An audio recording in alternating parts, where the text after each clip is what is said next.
Catching Fire by Suzanne Collins. Part 1. The Spark.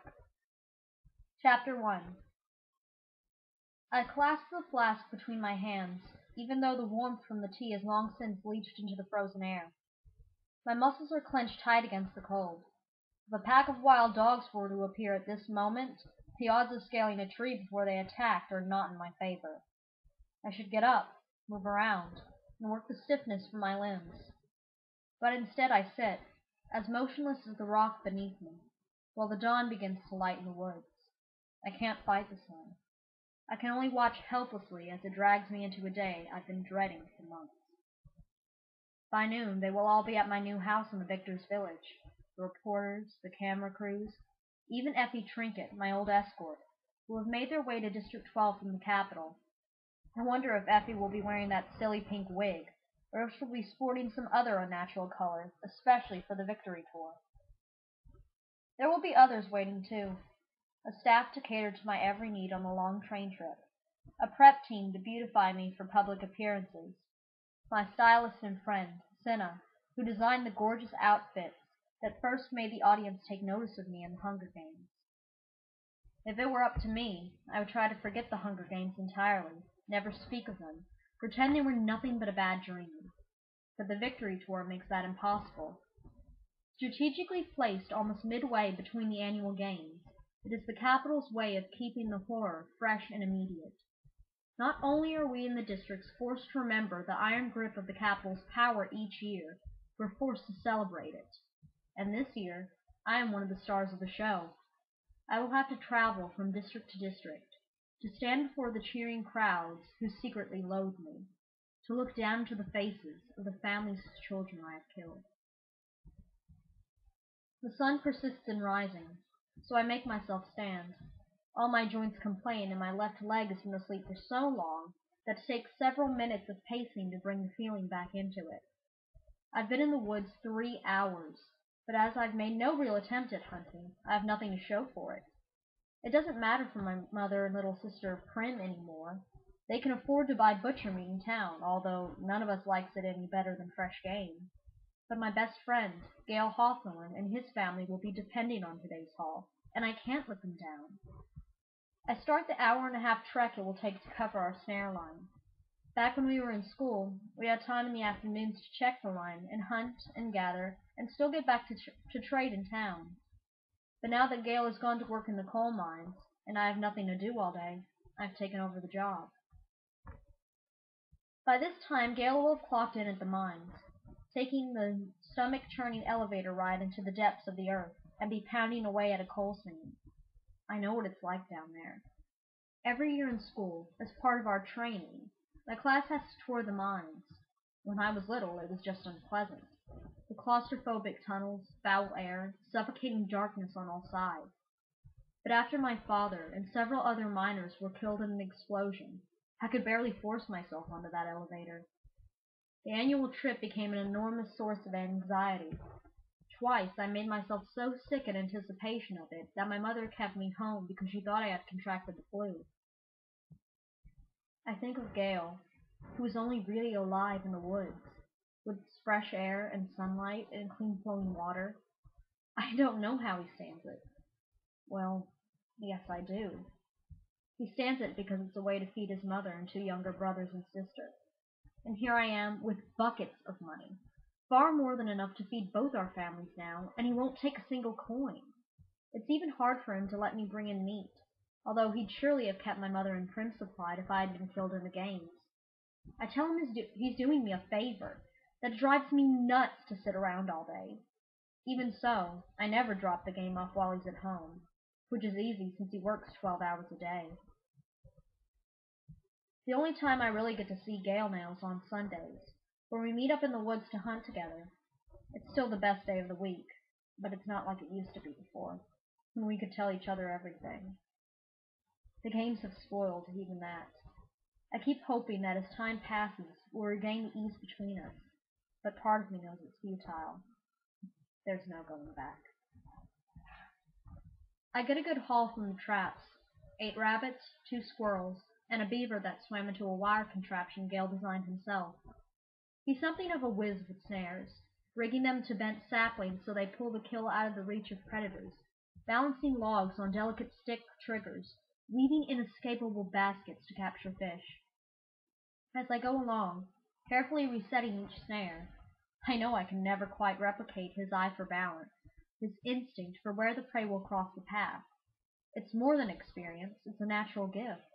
Like the way I can shoot an animal in almost complete darkness and still take it down with one arrow. By the time I make it back to the fence that surrounds District 12, the sun is well up. As always, I listen a moment, but there's no telltale hum of electrical current running through the chain link. There hardly ever is, even though the thing is supposed to be charged full time. I wriggle through the opening at the bottom of the fence and come up in the meadow, just a stone's throw away from my home, my old home. We still get to keep it, since officially it's the designated dwelling of my mother and sister. If I should drop dead right now, they would have to return to it.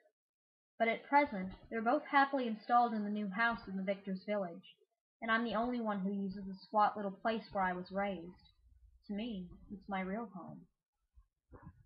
I go there now to switch my clothes, exchange my father's old leather jacket for a fine wool coat that always seems too tight in the shoulders, leave my soft, worn hunting boots for a pair of expensive machine-made shoes that my mother thinks are more appropriate for someone of my status.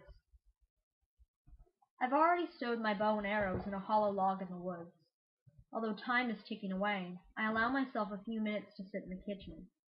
It has an abandoned quality, with no fire on the hearth, no cloth on the table. I mourn my old life here.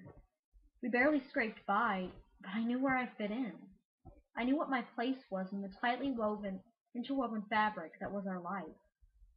I wish I could go back to it because, in retrospect, it seems so secure compared with now, for I'm so rich and so famous and so hated by the authorities in the capital. A wailing at the back door demands my attention. I open it to find Buttercup, from scruffy old Tomcat. He dislikes the new house almost as much as I do, and always leaves it when my sister's at school. We've never been particularly fond of each other, but now we have this new bond. I let him in, feed him a chunk of beaver fat, and even rub him between the ears for a bit. "You're hideous, you know that, right?" I ask him. Buttercup nudges my hand for more petting, but we have to go. "Come on, you." I scoop him up with one hand, grab my game bag with the other, and haul them both out into the street. The cat springs free and disappears under a bush. The shoes pinch my toes as I crunch along the cinder street. Cutting down alleys and through backyards gets me to Gale's house in minutes. His mother, Hazel, sees me through the window where she's bent over the kitchen sink. She dries her hands on her apron and disappears to meet me at the door. I like Hazel, respect her. The explosion that killed my father took out her husband as well, leaving her with 3 boys and a baby due any day. Less than a week after she gave birth, she was out hunting the streets for work. The mines weren't an option, what with the baby to look after, but she managed to get laundry from some of the merchants in town. At 14, Gale, the eldest of the kids, became the main supporter of the family. He was already signed up for Tezzeret, which entitled him to a meager supply of grain and oil, in exchange for his entering his name extra times in the drawing to become a tribute. On top of that, even back then he was a skilled trapper, but it wasn't enough to keep a family of 5 without Hazel working her fingers to the bone on that washboard. In winter, her hands got so red and cracked, they bled at the slightest provocation. Still, they would if it wasn't for a salve my mother concocted. But they're determined, Hazel and Gale, that the other boys, 12-year-old Rory and 10-year-old Vic, and the baby, 4-year-old Posey, will never have to sign up for Tezzeret. Hazel smiles when she sees the game. She takes the beaver by the tail, feeling its weight. He's going to make a nice stew. Unlike Gale, she has no problem with our hunting arrangement. Good pelt, too, I answer. It's comforting here with Hazel, weighing the merits of the game, just as we always have. She pours me a mug of herb tea, which I wrap around my chilled fingers around gratefully. You know, when I get back from the tour, I was thinking I might take Rory out with me sometimes, after school, teach him to shoot. Hazel nods. That'd be good. Gale means to, but he's only got his Sundays, and I think he'd like saving those for you. I can't stop the redness that floods my cheeks. It's stupid, of course. Hardly anybody knows me better than Hazel. It was the bond I share with Gale. I'm sure plenty of people assumed that we'd eventually get married, even if I never gave it any thought. But that was before the games. Before my fellow tribute, Peter Millark, announced that he was madly in love with me. Our romance became a key strategy for our survival in the arena. Only it wasn't just a strategy for Peter. I'm not sure what it was for me, but I know now it was nothing but painful for Gale. My chest tightens as I think about how, on the victory tour, Pete and I will have to present ourselves as lovers again. I gulp my tea, even though it's too hot, and push back from the table. I better get going. Make myself presentable for the cameras. Hazel hugs me. Enjoy the food. Absolutely, I say. My next stop is the Hob, where I've traditionally done the bulk of my trading. Years ago, it was a warehouse to store coal, but when it fell into disuse, it became a meeting place for illegal trades, and then blossomed into a full-time black market. If it attracts a somewhat criminal element, then I belong here, I guess. Hunting in the woods surrounding District 12 violates at least a dozen laws, and is punishable by death. Although they never mention it, I owe the people who frequent the Hob. Gale told me that Greasy Say, the old woman who serves up soup, started a collection to sponsor Peter and me during the games. It was supposed to be just a Hob thing, but a lot of other people heard about it and chipped in. I don't know exactly how much it was, but the price of any gift in the arena was exorbitant. But for all I know, it made the difference between my life and death. It's still odd to drag open the front door with an empty game bag, with nothing to trade, and instead filled a heavy pocket of coins against my hip. I try to hit as many stalls as possible, spreading out my purchases of coffee, buns, eggs, yarn, and oil. As an afterthought, I buy 3 bottles of white liquor from a one-armed woman named Ripper, a victim of a mine accident who was smart enough to find a way to stay alive. The liquor isn't for my family, it's for Hamish, who acted as mentor for Peter and me in the games. He's surly, violent, and drunk most of the time, but he did his job, more than his job, because for the first time in history, 2 tributes were allowed to win. So no matter who Hamish is, I owe him too, and that's for always. I'm getting the white liquor because a few weeks ago he ran out, and there was none for sale, and he had a withdrawal, shaking and screaming at terrifying things only he could see. He scared Prim to death, and frankly, it wasn't much fun for me to see him like that either. Ever since then, I've been sort of stockpiling stuff, just in case there's another shortage again. Cray, our head peacekeeper, frowns when he sees me with the bottles. He's an older man with a few strands of silver hair combed sideways above his bright red face. That stuff's too strong for you, girl. You should know. Next to Hamish, Cray drinks more than anyone I've ever met. Aw, my mother uses it in medicines, I say indifferently. Well, it killed just about anything, he says, and slaps down a coin for a bottle. When I reach Gracie Say's stall, I boost myself up to sit on the counter and order some soup, which looks to be some kind of gourd and bean mixture. A peacekeeper named Darius comes up and buys a bowl while I'm eating. As law enforcers go, he's one of my favorites. Never really throwing his weight around, usually good for a joke. He's probably in his 20s, but he doesn't seem much older than I do.